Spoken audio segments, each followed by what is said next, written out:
Hey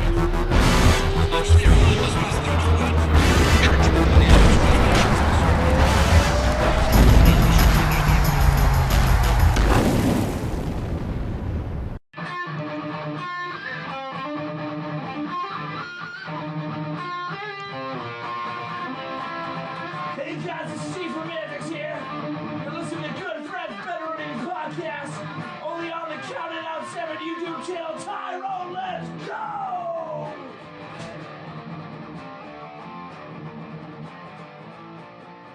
Hello, everybody, and welcome to a brand new edition of the Good Friends Better Enemies podcast. My name is Tyrone, and always I am joined by the Chavo Guerrero to my Pepe, the Perry Saturn to my Moppy. It is Jay. How are you today, buddy? Good evening, good afternoon, good morning, whenever it is that you're listening to this content, and happy post-WrestleMania Monday, I guess. Yeah, that's what it is. I mean, let's be real. We haven't watched Mania yet. We're not recording this day of. It hasn't happened yet, but it has. As you're listening to this, we either got a great re-debut in Cody Rhodes, or they fucked us over and put Shane McMahon in the match. We'll find out. We sure will. And it's it's what they call the biggest Raw of the year, which will be happening tonight, live in Dallas, Texas. Of course, it's called the WrestleMania Hangover. I'm sure that I will have one in canon as well. So I just wanted to briefly say, ladies and gentlemen, we are very, very thankful to have you on with us this fateful Monday, the Monday after WrestleMania, as we cover Backlash 2002, which emanated from Kansas City, Missouri, at the Kemper Arena with an attendance of 12,489. And we had a real humdinger here this week, as we are coming off the heels of my rebooking of WrestleMania 18. Now, going back to WrestleMania of this past year, WrestleMania 38, we will talk about that on next week's episode once we're back to recording on a more current schedule. But Tyrone, you had a bit of a task ahead of you. I think we did a pretty good job booking WrestleMania 18. How did you find going back into the stories, and how did you find getting back into 2002 this week? I completely had forgotten a lot of what we had done, what you had done for WrestleMania 18. And I know that I kind of may have left you with not a lot to work with after rebooking the Rumble, where I had Kurt Hennig go over, but we got our way out of that. It was slightly tricky because there were a lot of moving parts that I wanted to keep involved, but wanted to switch some things up. You can't really forget about some people when you kind of need to have them involved versus like I'll give you an example. I was struggling if I wanted to put Chris Jericho on this card, which it is weird that he wasn't on the original one, but yet in the main event of the months prior WrestleMania. So there was just some things that I wanted to do. I wanted to even build Sunday Night Heat up a little bit for this one because it's 2002. It's actually one of my favorite years in the company, so I thought I'd have a little bit of fun with it. Yeah, it is a good year for sure. Now, I'm just curious. I have a couple of questions going into this particular booking. Do you still have the brand split going on? I do. And I did keep everybody that originally was on Raw, and who was on SmackDown. I did not screw with that at all. I kept it as is for now. Trades can always be done. We know that. They did them. You and I didn't speak about that. I thought about that as I was doing, and maybe we should have done our own draft. I thought that could have been fun, where if I took Raw and you took SmackDown, but I did keep it the way it was. Okay, yeah, that sounds fun. I'm also curious, is this a co-branded pay-per-view, or is this a Raw exclusive, a SmackDown exclusive? So it still is co-branded. Again, I was toying with that. I was going to make it a Raw exclusive event at this point, but at this point there was, and I know that there was when they got into it, but there was only one set of tag championships. There was only one world's champion. Like, I liked it better with the brand split when each brand had their own, because it made sense. Yeah, for sure. That makes all the sense to me.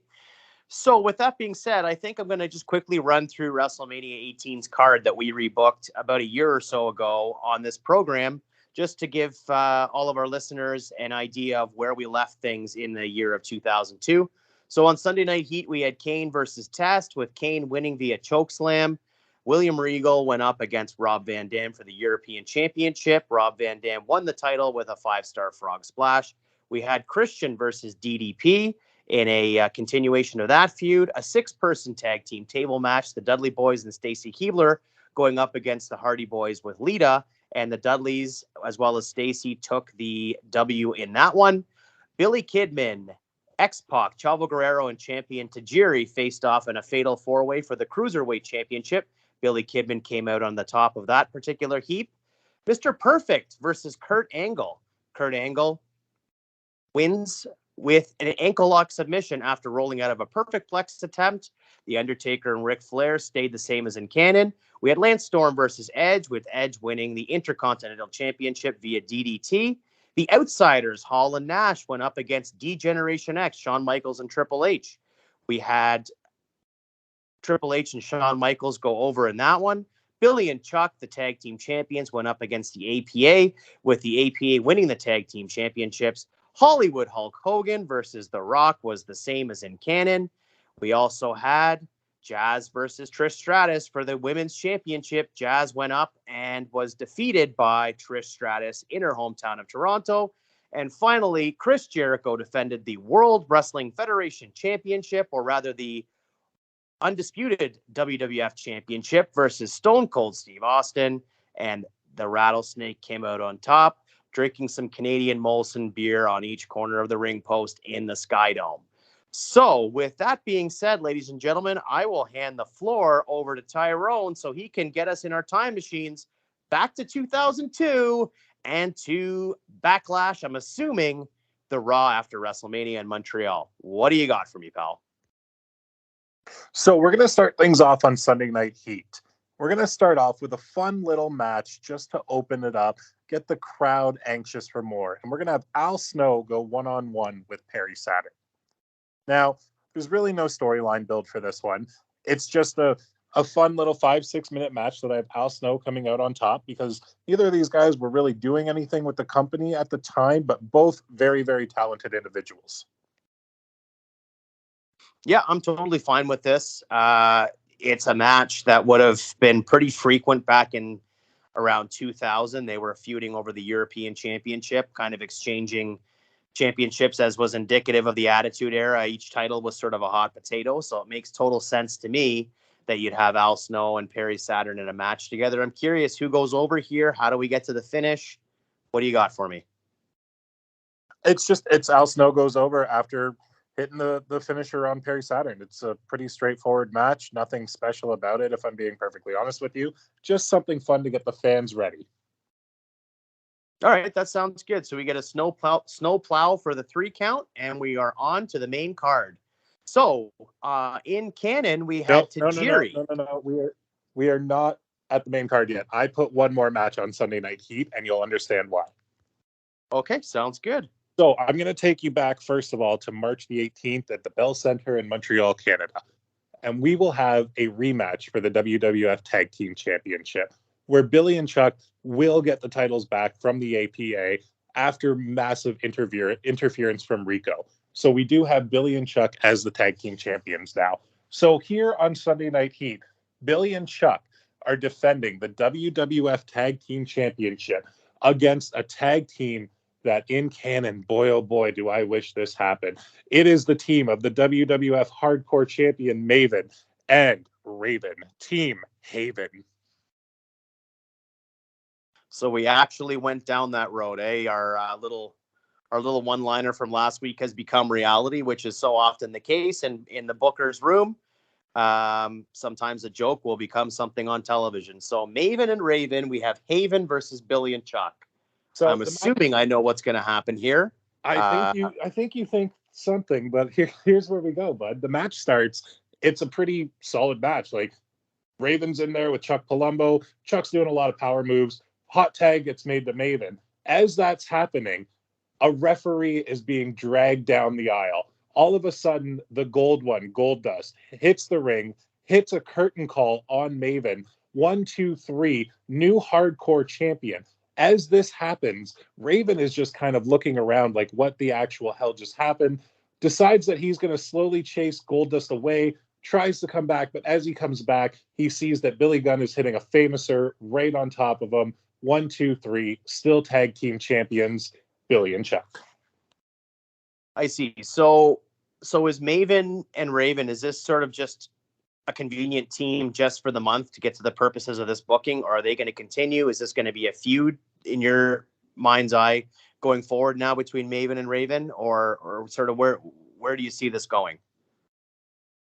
We have the main card to get to, Jay, and I feel like some of your questions may be answered down the road.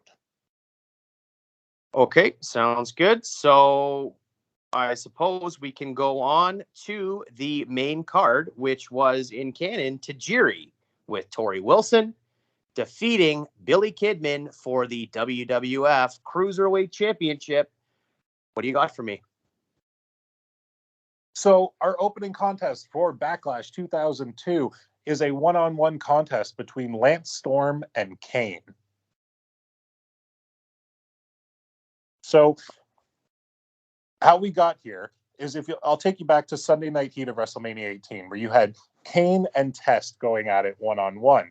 The following night on Raw, Test comes out and says that it was an absolute disgrace that a Canadian athlete such as himself did not make it on the main card of WrestleMania when it's held in Canada, and he's sick of the disrespect that he is getting and blames it on being Canadian, which brings Lance Storm out, who then agrees with him and says he got screwed over at WrestleMania, lost the Intercontinental Championship. We're going to skip the fact that he lost to another Canadian because they tend to do that anyway in wrestling.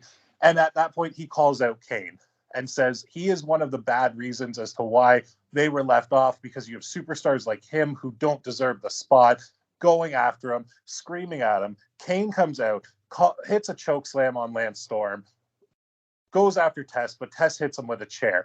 This leads to Lance Storm getting up, and they just put the boots to him. They beat the living hell out of him.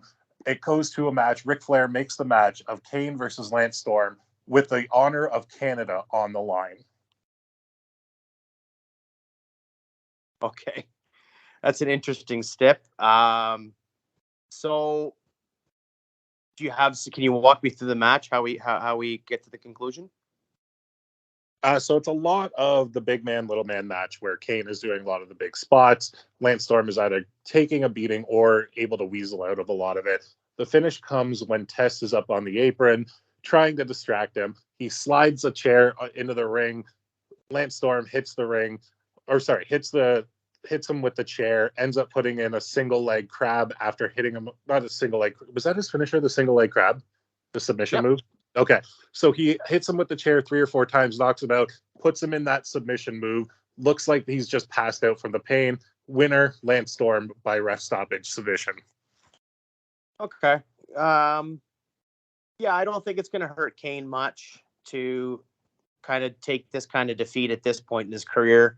I like that you're kind of giving the rub to Lance Storm a bit, especially trying to maybe give him something after the Intercontinental title. So often we get champions, whether it be world champions, well, especially world champions nowadays, but back in this era and in current day as well, when you've been an Intercontinental champion, sometimes you slide right back down the card. I mean, I don't even think this Intercontinental Championship in current days defended fairly regularly. So, yeah, I'm good with this. I like that you got the Canadian angle in there with Test as well. Are we going to reform the Un-Americans here? I guess they haven't been formed at this point, actually. So maybe this is the beginning of planting seeds for that. Is that kind of where you're going with that? Yeah, because that kind of started happening around June, around King of the Ring. So I figured we're only a couple of months ahead of time. Why not just start it now? I love the Un-Americans. I thought they were a great way to get heat. I figure why not go with it? Yeah, no, that makes sense. It actually ties in well. So you can kind of springboard off the Mania stuff. And then from there, you can sort of form the faction. You can make it a tag team at first, maybe, and then form a faction. You can add some people to it as well, which would be fun. So, yeah, I like it. I think it's good booking. It's a great choice. And again, I don't think it's going to hurt Kane any. So, yeah, if you have nothing else, we can move on to the next. Okie dokie, Smokey.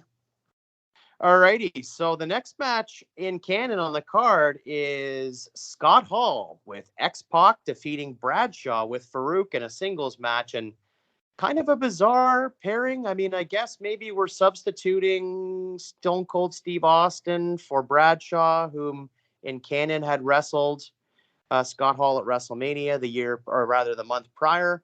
I don't know if we're trying to do a Texas, redneck, beer swilling brute type gimmick here. I don't really know, but anyhow, I don't know if this has changed or if this has stayed the same. I'm curious to see what you have.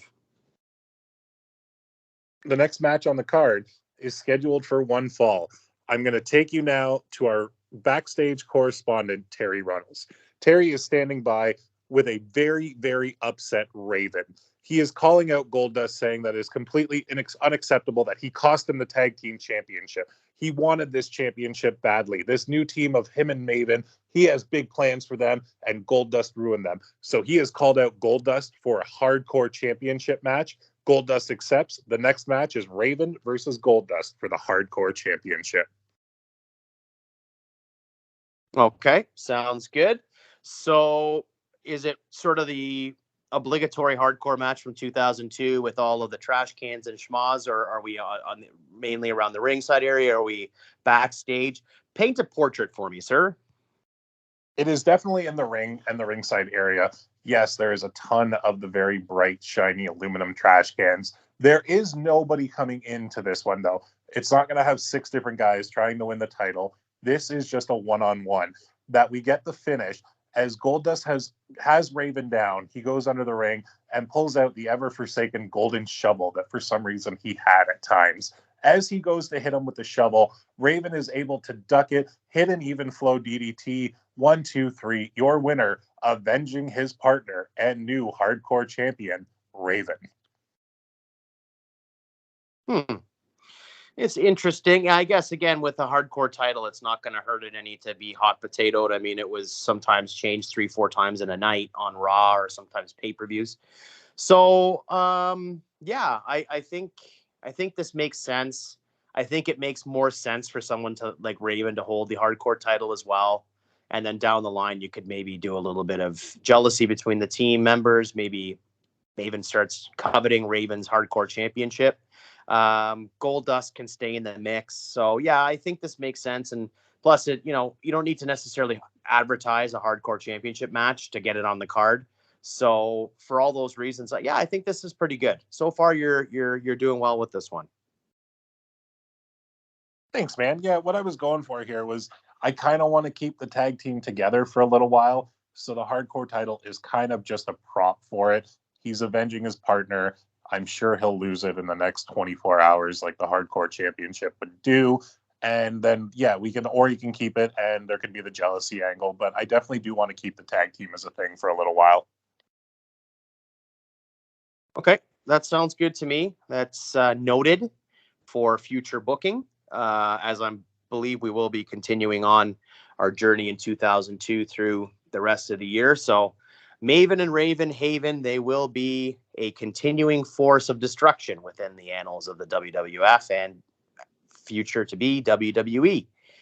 Next match on the card is Jazz, your women's champion, defeating Trish Stratus by submission for the WWF Women's Championship. Now, the champions have flip-flopped here based on our booking from WrestleMania 18, but I'm not even sure if this is the next match on the card. Next match on the card is for the WWF Women's Championship, and it is Trish Stratus defending against Jazz, defending against Leda.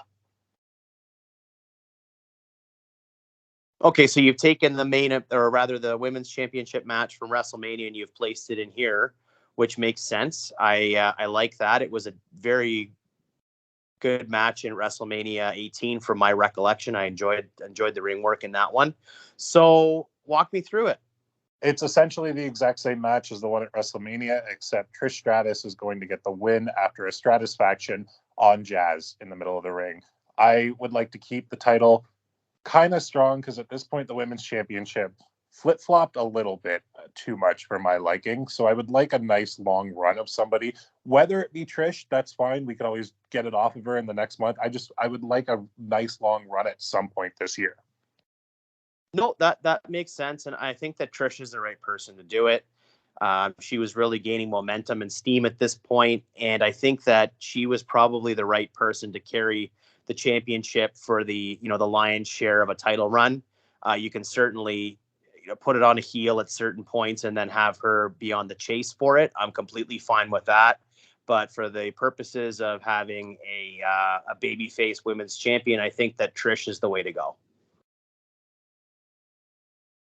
I completely agree. I thought she had more, I don't know if the right word is likability, but than Leda. Like, they were two completely different characters who could find common ground.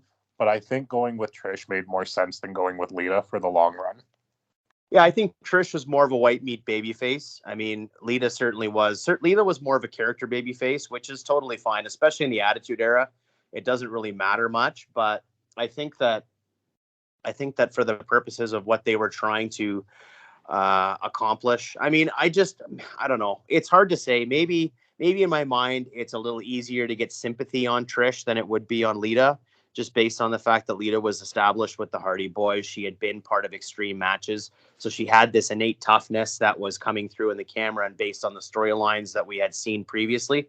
Whereas Trish at this point is still a relatively fresh face in the company, as is Leda. But Trish hasn't been tested at this point for her necessary or rather requisite toughness. I think that she was a really good in-ring performer even at this early stage in her career. But I think that she would have been someone that would have been able to garner more sympathy as opposed to Leda, who had already been sort of shown and showcased as someone with that sort of tough, extreme streak inside her, if that makes sense.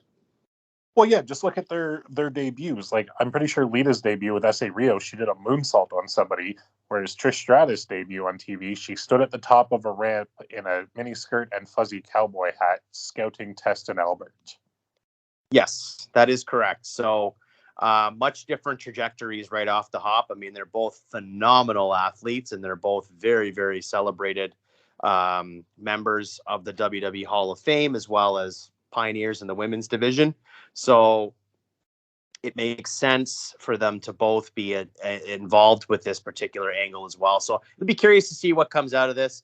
But yeah, I think it's good booking, and I think I'm ready to move on to the next. If you are, pal. I sure am, because this is where I start to have some fun. Yeah, I'm very interested to see where we go this evening. There's a lot of very diverse angles and storylines going on here, as well as the ones we had at WrestleMania 18. And when I say going on here, I mean in canon. So it's going to be interesting to see where you go. The next match on the card is Brock Lesnar with Paul Heyman defeating Jeff Hardy with Leda by technical knockout. So one more time, I'm going to take you back to Monday, March 18th, Bell Center, Montreal. There is a match going on. I believe it was for the Hardcore Championship. And out of nowhere comes this gigantic fucking albino walrus of a man. We get the debut of Brock Lesnar. He comes out with Paul Heyman, beats the living hell out of everybody. That's staying the same. Him decimating the Hardy Boys, staying the same. We get to the Raw before Backlash. Him and Paul Heyman are out there. Heyman is cutting the kind of promo that only Paul Heyman can, saying that nobody is ready for the next big thing. Brock Lesnar will take down anybody and anything in his way. It doesn't matter if you are man, machine. It doesn't matter how great you are. You could even be, and before he says that word, you hear that familiar music, and out comes Mr. Perfect, Curt Hennig. Curt Hennig then proceeds to tell Brock that he knows about him. They grew up in the same area. He's followed his NCAA career and all of his amateur wrestling. And he says, if you're up to the task, kid, let's go. See if you can beat the perfect one-on-one, Backlash. Here we have it. Brock Lesnar versus Mr. Perfect. I actually don't hate this at all, and it's surprising to me that you went this direction. I was fairly certain that you would do some sort of a rematch with Angle and Perfect with a stip, maybe a 30-minute Iron Man or something like that. But I like this a lot. I'm actually pleasantly surprised. I think it's a really smart way to go because they did have a relationship off camera as well. I think that Perfect would make Brock look like $1 million and, of course, bump all over the place for him. So I'm assuming Brock goes over here, and I think it would be a hell of a match, actually. So I'm actually very pleasantly surprised. Talk me through it. Yeah, it's a lot of amateur wrestling holds going on in it, plus power spots. Perfect isn't exactly getting dominated, but he's not winning. Brock always tends to get the upper hand. Doesn't matter if they're going amateur, professional, power. Then, as that happens, Brock gets knocked over by a drop kick by Mr. Perfect. As Brock is sitting there, we see the classic Perfect neck snap that he does. As Brock is getting up, Mr. Perfect hooks the leg, fisherman suplex, perfect plex for the 1-2. Oh my God, Brock Lesnar kicks out of the perfect plex. Perfect goes for a second one. As Brock is one leg in the air, doing that fun little one-legged bounce that we can all picture right now as somebody's in the perfect plex, he gives one huge heave-ho up to his shoulders. Mr. Perfect gets put in the F5. 1, 2, 3. Your winner, Brock Lesnar. As the match is over, though, the beatdown continues. Brock bloodies Perfect to the point that he is not even able to stand. He has to be taken out by an ambulance after Brock Lesnar just destroys him and tells him that nobody is perfect enough to beat Brock Lesnar. Yeah, I mean, the right guy went over, obviously, and I think that the booking, well, I don't know. So I'm good with everything. The only thing that I might take issue with is like the bloody beatdown. I'm fine with him, having a little bit of post-match shenanigans. I don't know if the blood is necessary. But no, I get it. I kind of feel like maybe just, sorry, go ahead.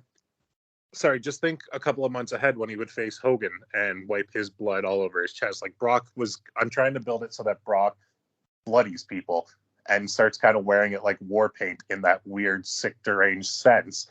And also, Perfect was released from the company very shortly after this, and I really didn't know where we could keep going with him. So this either writes him off for us, or we can bring him back for one more match down the road. Yeah. No, I'm fine with it. I mean, it's a small thing. It's not a big deal. I mean, I think for me, the blood and the beatdown and the ambulance ride is maybe a little bit overkill, but at the same time, I get why you did it, and you're trying to establish him as a certain character. So, I mean, we're splitting hairs on this one. I think that the match itself is really well booked. The two competitors in the match, like it wasn't something I was expecting or even considered coming into this particular show. So I think it's a really smart choice. And I mean, no problems with it really at all. Thanks, dude. I thought I was happy. This is probably my favorite match on this entire card. I'm not gonna lie, because it's something we never saw, we'll never be able to see, but I wish we could. Yeah, definitely. It would have been cool. Who knows? Maybe there's some footage somewhere in the archives of WWE OVW or something. There might be a match lying around somewhere that we've never seen or has never come to the light of day. But we dare to dream. You can always do it in WWE 2K. Actually, no, you can't do it in WWE 2K because Perfect's not in it this year. So anyhow, the next match on the card is Kurt Angle going up against and defeating Edge. Up next, we have Billy Kidman defending the WWE Cruiserweight Championship against Tajiri, accompanied to the ring by the ever so lovely and beautiful Tori Wilson. Okay, so you've kept the same matches in canon. Are we keeping the same finish, or are we going to change this up? What has your creative mind come up with for this one? Well, we definitely are changing this one up. So it gets to the end of the match where Tajiri and Billy Kidman are both down. They're trying to drag themselves to the ropes to help get themselves up. You see Tori Wilson banging on the ring, trying to get the crowd behind Tajiri. Everything seems to be going great. Tajiri kind of crawls over to her, and all of a sudden she hauls back and smacks him as hard as she can. Tajiri kind of is taken aback. By this point, Kidman's up on his feet, hits Tajiri with a BK bomb for the win. Your winner and still Cruiserweight champion, Billy Kidman, who now has Tori Wilson in his corner. And so has he turned heel with this move? Like, is this a heel turn for Yes, Tori? yeah. He's heel, and Tori is also a heel. And Okay. at this point, they were married in real life, so you know they're going to have good chemistry. Well, I don't know if all married couples have good chemistry, Tyrone, but I do hear Okay. what At least love chemistry. Let's say love chemistry. You know they love each other. Okay, sounds good. Well, yeah, I think that's good. I mean, Tajiri, especially, I harken back to his work with William Regal. He was a very sort of compelling and kind of lovable character, especially when he was with Regal.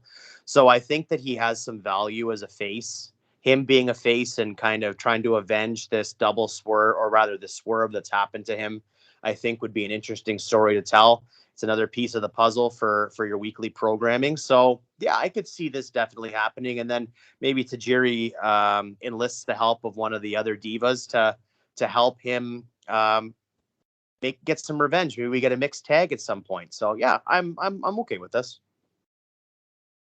It'll just turn into the mixed tag that we got on was it Rebellion or Global Warming or something, where it was Dawn Marie and John Cena versus Billy Kidman and Tori Wilson.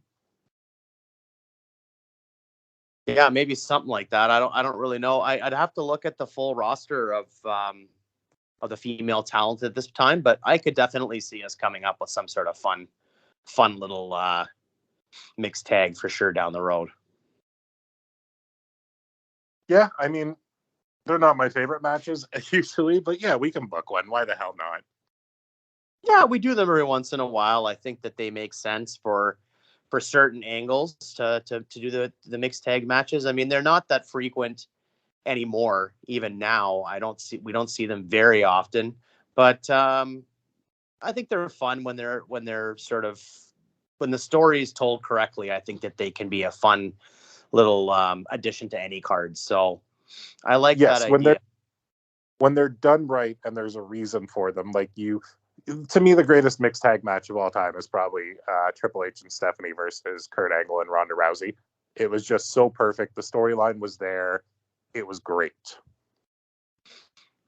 No, I would have thought you would have chosen like Sherry and Savage versus Sapphire and Dusty at 6. Very, very close second. Very close second. Yeah, I have to agree with you. I mean, I don't have a list in front of me of mixed tag matches through history, but off the top of my head, I'd have to agree that WrestleMania 34's mixed tag was probably the best one. I mean, it was very well worked, and I think the fun part about that match, because we go on sidebars here, so I'll go on a quick little sidebars. I think the fun part about that match was that there was a couple of times in the match where I really thought it was the finish, and then it ended up keeping on going for their 5 minutes, their 10 minutes. So I really thought that the match itself was so well worked that it really drew you in as a viewer, and there was a lot of drama to the match, I thought. There's also a hidden gem of a mixed tag match. It was on an episode of Monday Night Raw, and it features Bradshaw and Trish Stratus up against Jackie Gata and Chris Nowinski. If you guys have never seen this match, you need to go out of your way and find it. I'll have to probably sometime around this era, actually, sometime in 2002. So we'll have to keep our eyes peeled for that one for sure. I do like to go back and watch old episodes of Raw from time to time. It is a barn burner, I will tell you that. There is some hard-hitting action. I like it. I like it a lot. Well, with Bradshaw in the mix, probably a couple of potatoes being thrown in that one. But if you got nothing else, Tyrone, are you ready to move on to the next one? Roll Tide, baby, roll Tide. All right, pal. So the next match on the card is Eddie Guerrero going up and defeating Rob Van Dam for the Intercontinental Championship. Next match on the card is for the WWF Intercontinental Championship, and it is Edge going one-on-one with Booker T. Okay, so if I remember correctly, on our booking of WrestleMania 18, Booker T was at WWF New York and had challenged Edge for the championship the following night in Montreal. So where did we go and how did we get there? How did we go from Raw and WrestleMania to Backlash? And tell me all about the match. I'm curious. So the Raw in Montreal Edge obviously accepts it. Edge is a fighting champion. Edge is out first, and as he comes out, Booker T comes out and just lays him out. He is attacking him. Edge is deemed unfit to compete. The match will take place at a later date. That later date was supposed to be 2 weeks after, 2 weeks after that Raw. As Booker T comes out, Edge then comes out and takes his frustrations and aggression out on Booker T. Therefore, again, Booker is not fit to compete that night. So now we end up at this point where it is a no disqualification WWF Intercontinental Championship match. Okay, yeah, that makes sense to me. I can see that booking in my head. I think it kind of makes sense. You could have a couple of weeks drawn out with that's kind of the storyline, right? That's how you get to the pay-per-view is you draw out the match for a couple of weeks. Yeah, I can totally see that in my mind's eye how that would work. So walk me through the match and how do we get to a conclusion? So this is a vicious match. This is as hardcore wrestling as you can get without being blood and guts. There's a lot of stiff shots. There's a lot of just kind of brawling and street fighting. Edge is going to slightly get, I can't believe I'm saying this, edgier. He's going to be an edgier character. He's going to do a solo concerto on Booker T, which is going to give him the win. But after he hits it, you see him kind of go through that, oh my God, what have I just done moment. There's a sly little smirk that gets put away, and all of a sudden he's kind of the white meat baby faced again. But we have now seen Edge has some ruthlessness in him, some ruthless aggression, if you will. So we are going to plant some seeds for not necessarily a heel turn of Edge just quite yet, but he's definitely getting meaner, I think is the best. He's going to go on a bit of a mean streak because I don't like what they were doing with the Edge character around this time. He was just running out to Rob Zombie, making Kurt Angle look stupid by telling him he sucks. Then he would get into some tag teams. Like, I didn't think Edge was doing himself any favors at this point, so let's make him the edgier version of Edge. That's a t-shirt right there. Count it.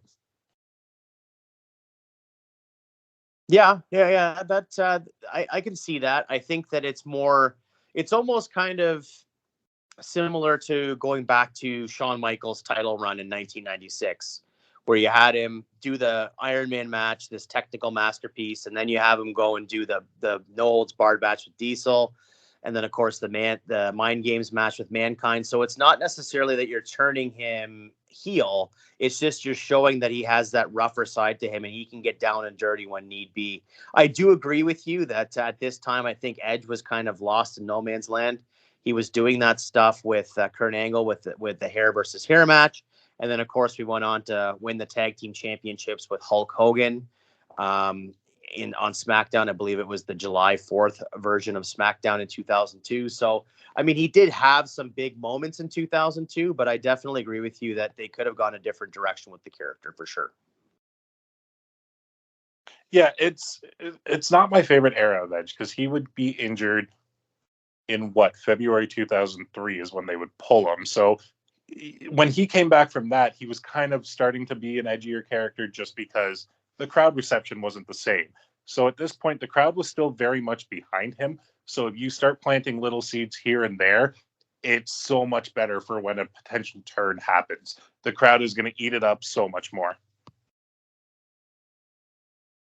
Yeah, I can't argue with that. If you go back to last week's episode, we had booked WrestleMania 20 and we had Edge defeating Goldberg in Goldberg's final match at WrestleMania 20, and that was his return from the neck injury that you just mentioned. So having him come back as a heel, I think, has been established in our multiverse as well. So I'm totally fine with planting some small seeds here to eventually get to some semblance of a heel turn, but I don't know. I kind of feel like maybe he needs to stay a face until the injury, and I don't know. We'll see what happens, but I'm fine with this, and I think it's an interesting choice for a feud, and I think it's way better than what we got with the hair versus shampoo or whatever it was. So I think that this is quite good.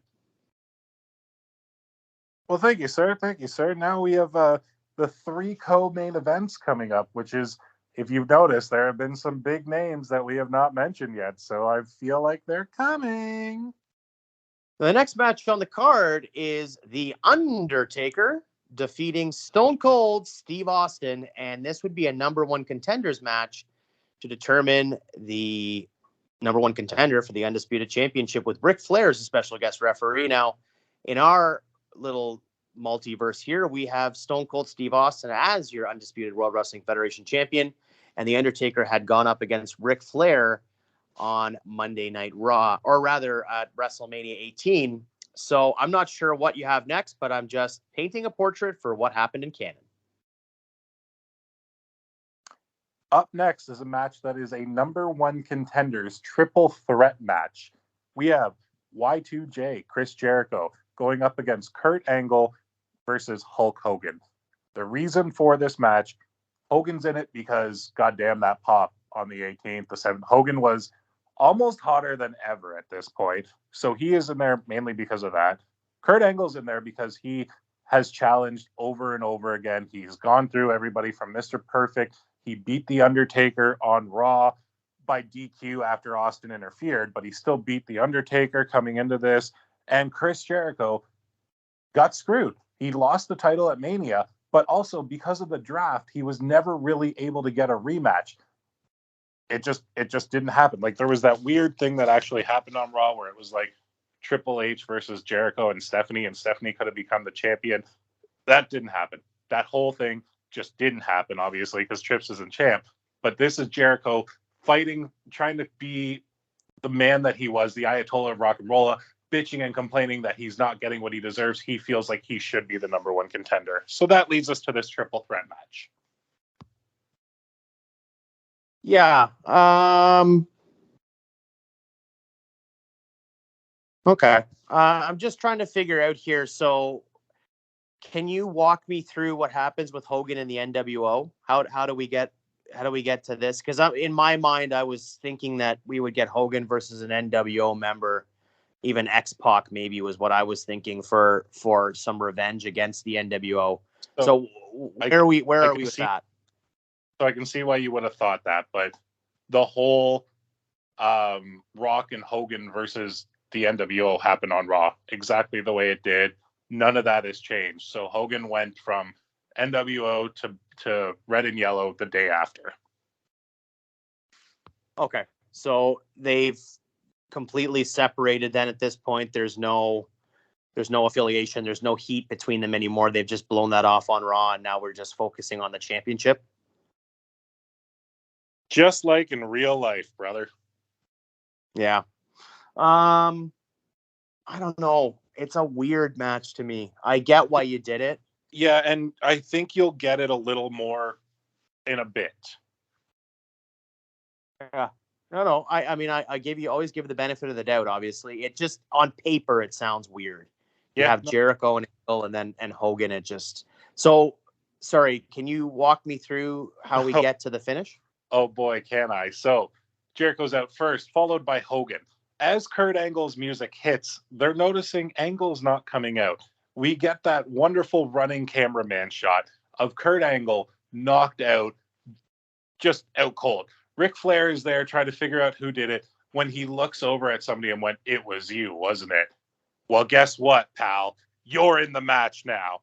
So yes, I know that this is stupid that somebody else is being thrown in a number one contenders match, but how many times have we seen people do this in the Royal Rumble, which is technically a number one contenders match? So all of a sudden, Hogan and Jericho are kind of looking confused when you just hear Latino Heat, and a returning Eddie Guerrero comes out, making Kurt Angle's replacement in this triple threat match. Now, before you say anything, let me get through what we're going on here. So it ends up being a lot of Jericho and Guerrero double teaming Hogan. They've got the upper hand. They're trying to take him out. As Hogan is down, Kurt Angle runs out. He's up. He's at it. He pulls Guerrero out of the ring. The two of them are brawling nonstop, going to the back area. They're at a shot. Jericho hits a lion salt on Hogan, goes for the pin. We get a giant Hulk up. We get the 2 punches or 3 punches, big boot, leg drop, your winner and number one contender, the icon, the immortal Hulk Hogan.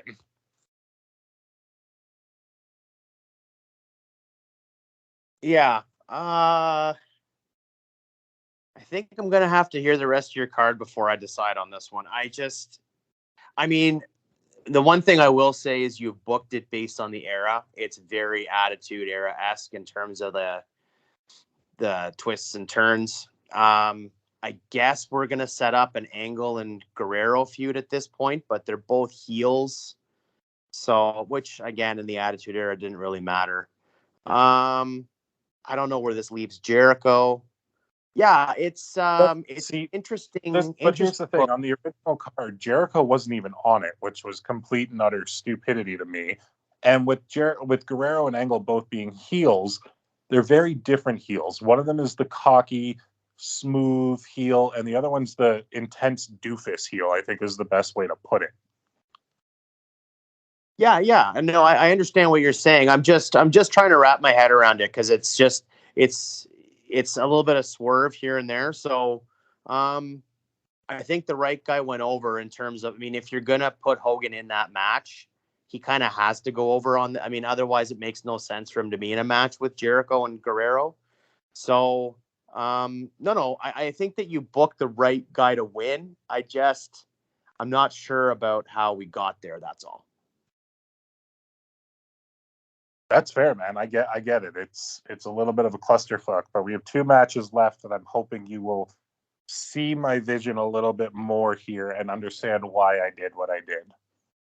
All right, so the next match on the card is Billy and Chuck with Rico going up against and defeating Maven and Al Snow for the tag team championships. Now, clearly this match isn't happening unless you're going to pull a rabbit out of your hat here. So what's the next match on the card? The next match scheduled for one fall is for the WWE Undisputed Championship with Stone Cold Steve Austin defending against Big Evil, The Undertaker. Okay. Interesting. Surprised you kept this match. I don't know why, but I'm curious to see where you go with this. Walk me through it. And how did we get here? We got here because as the brand split happened, it was decided that there would be a representative from Raw versus a representative from SmackDown to decide who would be the number 1 contender. They would go one-on-one with each other on a special episode of SmackDown. Undertaker was chosen as the Raw one, and the SmackDown one was Kurt Angle. Kurt Angle then lost by disqualification after Austin came out, decided he wanted to face the dead man. He cost Kurt Angle the match. That's how we got here.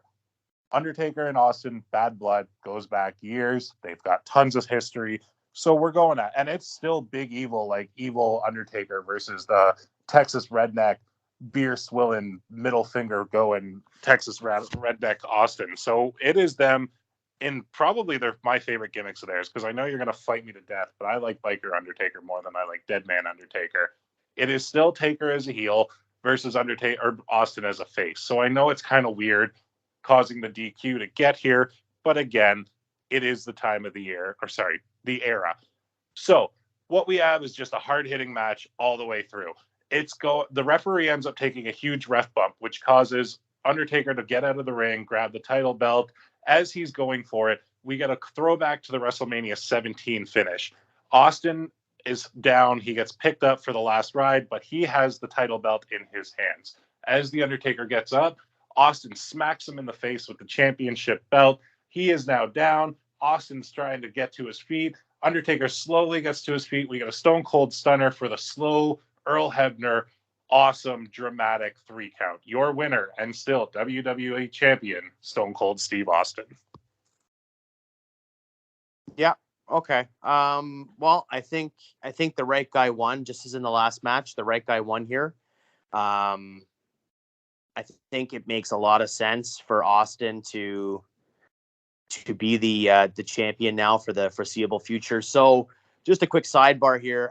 I do think that had Austin been more prevalent on the card and booked much more strongly, from 2001 into 2002. I don't know if he would have necessarily, quote, taken his ball and gone home. I feel like being the champion, you can make the argument, especially for us here in our multiverse, that I think it's okay for us to stretch out Austin's 2002 and not take him out of the shuffle. I think that might be one circumstance where we can kind of fudge history a little bit. Tyrone, I don't know how you feel about that, but I just think that had we changed the circumstance and turned over the table, I think that Austin wouldn't have left. I'm 100% okay with that because that makes other matches possible. Yeah, it makes other matches possible, and you have to remember that his final match would be coming up at WrestleMania 19 in Seattle at the year 2003. So I think that if we want to get a couple of more dream matches and fun matches out of Steve Austin, I think it makes sense to hold him off and try to keep him in the company. So for those purposes, I think it makes sense for him to retain the championship. I mean, the Undertaker's not going to be hurt by losing to Steve Austin whatsoever, and you can tell a story and bring Steve Austin to the Undertaker, to a different program. You can go after maybe Kurt Angle afterwards or what have you. So I think this all makes pretty good sense. I kind of see where you're going with this in terms of the number one contender and the champion. Where do you see it going in your head? I see Stone Cold Steve Austin tying Hulk Hogan's feet together and dragging him around a building while attached to an ATV. That's where I see this going. I don't know if that would be part of the build for this particular match, but yes. Do you remember that angle? Do you remember them doing that? Yeah, if I'm not mistaken, it happened in Toronto. Right? Like, that was one of the dumbest fucking things ever. Just Hogan being dragged behind a motorcycle ridden by The Undertaker. My God. 2002. What a time to be alive.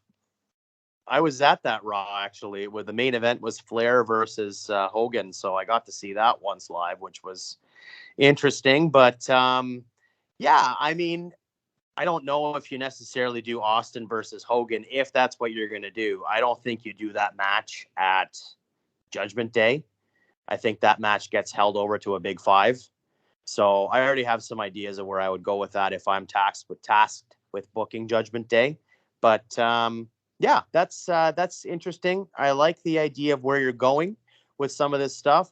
And I also have a feeling I know what the main event's going to be. And I'm sort of surprised that the championship didn't close the show because you always like the title to go on last. But I think for the purposes of where you're going next, makes sense. So what is your main event of this particular card? So you go back to WrestleMania 18, and Jay had booked a crazy dream match that never even came to my mind between D-Generation X and the Outsiders. DX went over, but after Hulk Hogan was kicked out of the NWO, they had the Big Show join them by taking out D-Generation X on Monday Night Raw 2 weeks after WrestleMania. You can't have everything on the Mania after or on the Raw after Mania. You got to stretch it out a bit. So the Big Show would then take out both Hunter Hearst Helmsley and Shawn Michaels, declaring his allegiance with the NWO. As that happens, the next week DX challenges the Outsiders to a fight, not a match. It is a fight, and nobody in the WWF referee locker room wants to be responsible for this. Ric Flair does not want this blood on his hands. So he says the only way it's going to happen is it's non-sanctioned, and they need to find a referee. Enter Sean Waltman. Sean Waltman has been in both D-Generation X and the Outsiders. And the NWO. He is friends with all of these men. He is going to be the referee in this match to just count the three and make sure that they do not kill each other. So our main event of the evening is a non-sanctioned fight between DX and the Outsiders with Sean Waltman as the referee.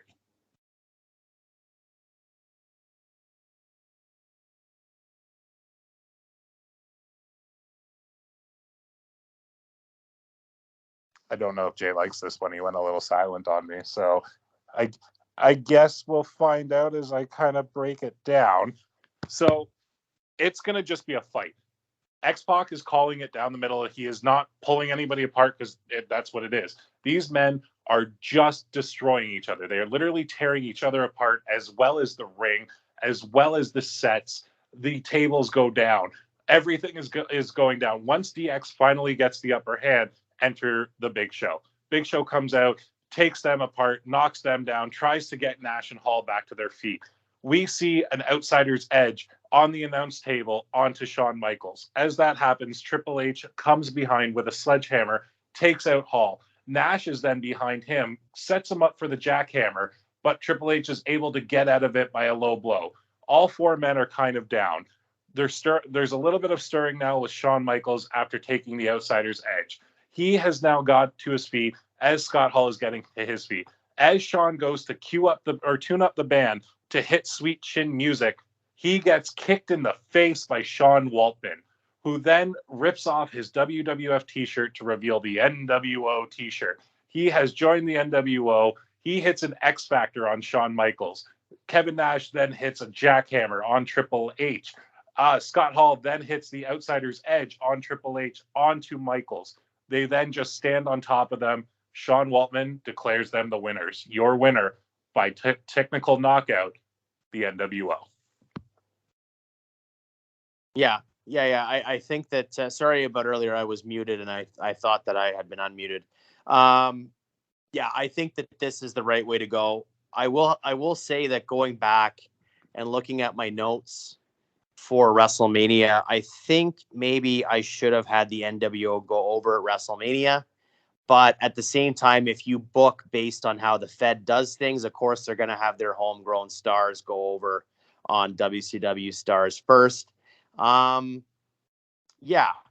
think that this works. I totally do. I think that the match itself, you painted a good portrait in my mind of how it would go. You could see the heel turn coming, I think, for me at least, a mile away with Sean Waltman. Which is fine. You can telegraph that because you have that click history to play into as well. So there is some degree of uncertainty as to what's going to happen, whose side he's going to align himself on.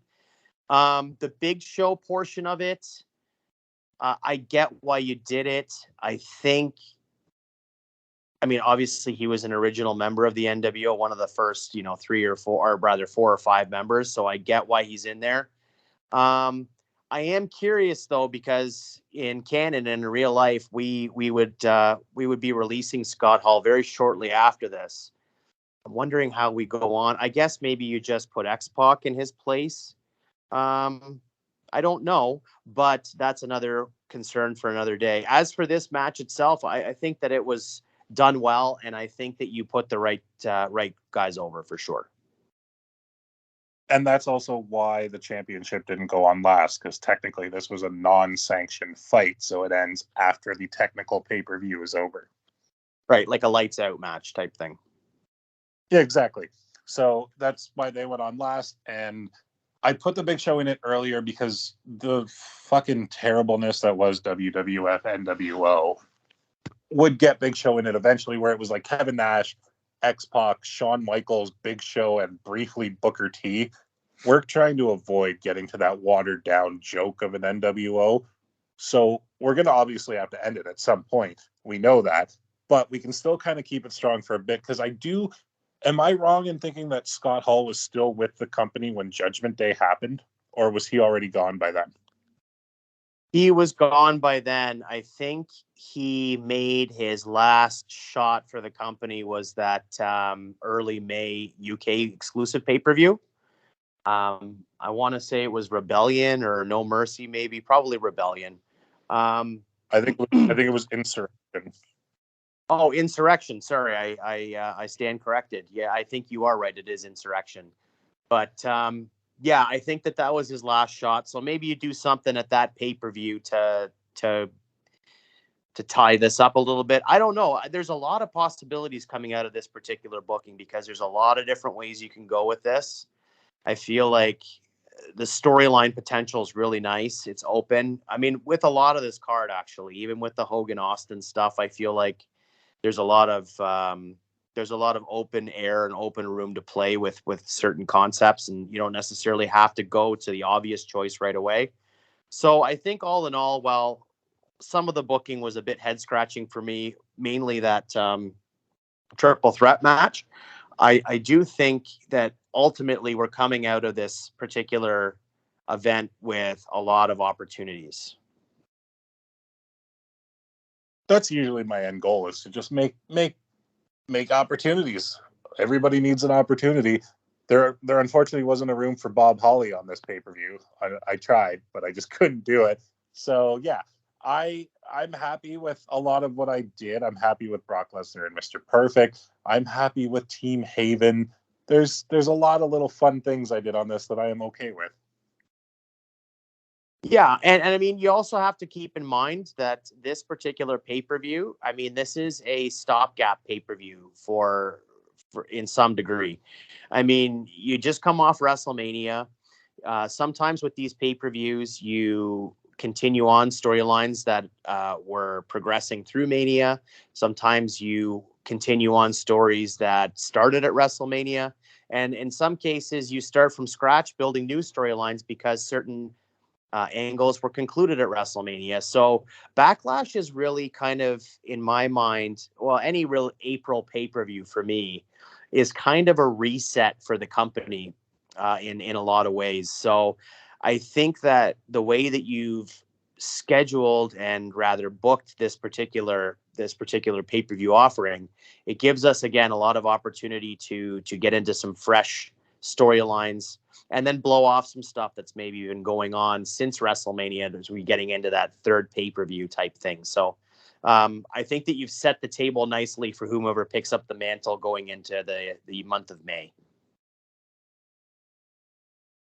Well, thank you very much, sir. Thank you very much. I appreciate the kind words, and it won't be me, I hope, that books Judgment Day is all I'm going to say. Yeah, I mean, it may very well be me who does it, but I already have some ideas of how I would book it.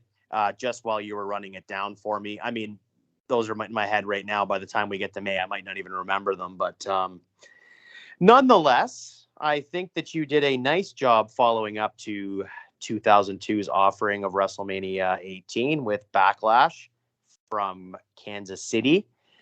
So, just to go back to the beginning of the podcast and reiterate, folks, we will be talking about WrestleMania 38 next week. As aforementioned, we haven't really watched the show yet because we're recording the Wednesday before WrestleMania. So we'll be excited to banter back and forth about all things WrestleMania Dallas, as well as our show that we're booking next week. Tyrone, what am I booking next week? I'm dying to know. Well, we have been very Fed heavy over the last couple of months, so I think it's time to go back down south, get some pro wrestling going on. So we're going to send you to WCW, but I'm going to give you 1999, and I'm going to give you Spring Stampede. Well, all right. That sounds pretty good. It's one of those more memorable main events. I really enjoyed that Four Corners match.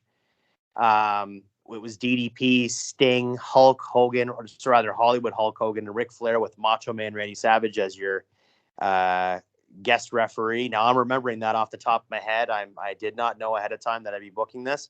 So, Macho Man Macho was just way too big at this point. Like, he was a brick shithouse. Yeah, he'd packed on a lot of weight, and it was like lean, not lean, but it was muscle. It wasn't that he got heavy. He was too muscular for his frame at this point. I think I do agree with you there. But in terms of this particular year in WCW, we have booked already WCW Super Brawl, which I believe I rebooked about a month and a half ago. So I will follow up on that with this offering of Spring Stampede. And of course, we are hurtling towards the summer, folks, the spring. We have a lot of fun stuff on tap. We are continuing on our journey with a couple of April pay-per-views, as well as getting into May. And then it's going to be King of the Ring season.